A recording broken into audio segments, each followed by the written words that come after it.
So man, what an awesome week in golf. We've got the return of Anthony Kim, right? It's been 11 years since this guy's played competitive golf, and he's making his debut this week on the Live Golf Tour.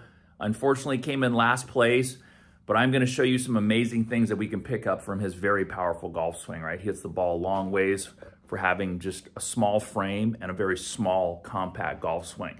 So make sure you stay tuned to the very end. I'm gonna show you some great drills, some tips, and some tricks that will get your golf swing just as compact, but yet still very powerful. So why all this hype for AK, right? Plays in his first Live Golf tournament, 11 years, right? Doesn't play well, comes in almost last place, but respectable scores in the mid-70s. But what's all the hype about him, right? He's 5'9", 160 pounds, and hit the ball extremely long, despite most times choking down on the club 1 to 2 inches, right? Pound for pound, just one of the most long and consistent ball strikers out there, you know, during his heyday. And really from the looks of it, right, his swing has not changed much in all that time. Despite some of the injuries kind of driving him off tour, wear and tear, his golf swing looks as good as ever. And I'm really thinking, how can we get some of those moves into your golf swing, into my golf swing, so we can hit the ball just as far with that simple, compact motion. So stay tuned. We're going to show you some drills and some feels and dig in depth to exactly what's going on here.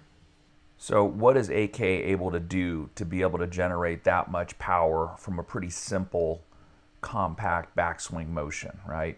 Even with his irons here, you can just see there's just not a whole lot of movement to the top. The arm swing stays very compact, very connected. The head doesn't move much at all, and he's still able to hit the ball very far.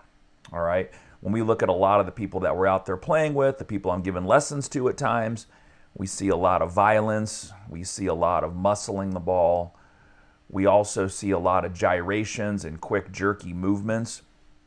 So what gives? I want you to stay tuned here because we're going to definitely talk about how we can get some of that consistency into your golf swing. Hopefully more power with less moving parts. So another great example this week of less is more. This is first place, Austin Eckroat, right, in the Honda Classic. Second place here, this is Eric Van Rooyen. Very simple, small backswing. Minwoo Lee, third place. Short, compact, very few moving parts. And then, of course, Cam Young, right? All very similar to AK. Not big backswings, not a lot of moving parts. Okay, and here's the big illusion, right? When you look at AK from face on, or any golfer, you would say, you know what, he's turned his shoulders at least 90 degrees right there, maybe even a little bit past. So he's made this rotation to get his back to the target, right, to really wind his body up in a circle, making this turning motion. But that's not what's happening. Look at these pictures from behind. I think these are very, very revealing and telling. I want you to pay close attention to this black stripe that is just right in the middle between his back and his stomach, right? You notice in the first picture, we don't see it at all. He's at a dress. Second picture, takeaway. Third picture, halfway back. The black stripe moves a little bit farther.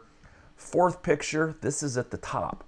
So now you go ahead and measure there just how far that black stripe has moved. And I'm going to show you this next, right? We're going to put this into your golf swing so we can make that simple, compact, effective backswing and still hit the ball a long ways.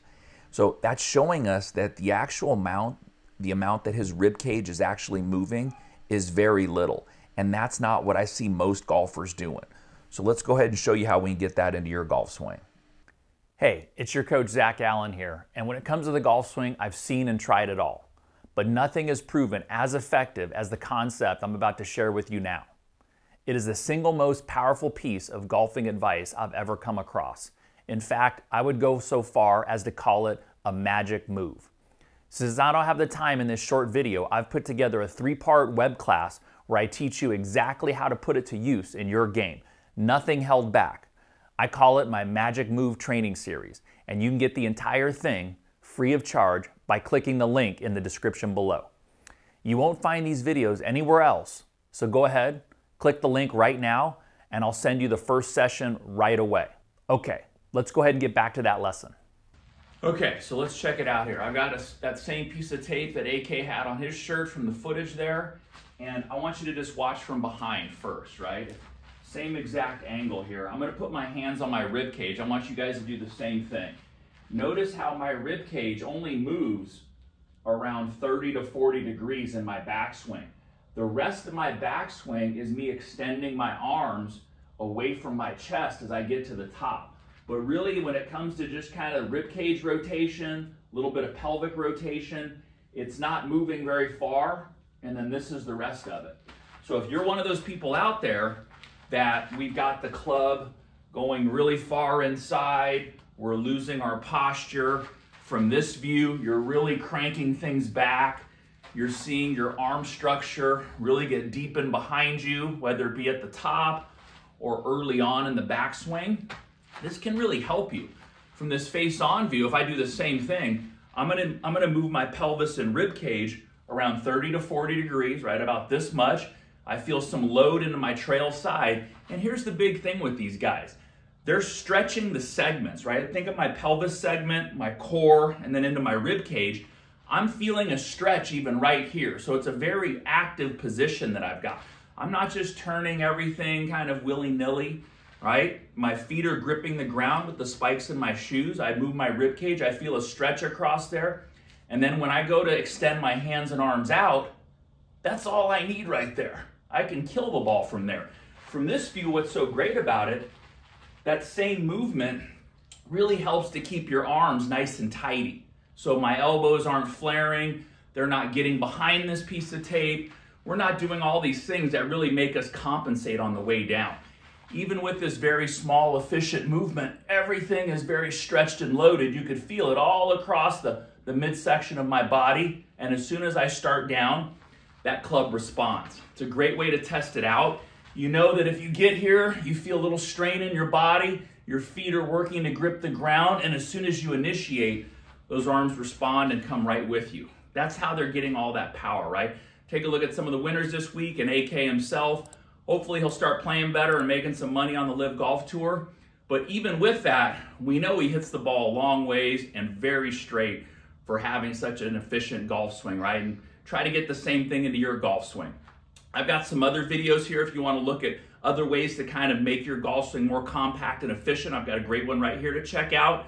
But if not, I will see you guys next week. Have a great week.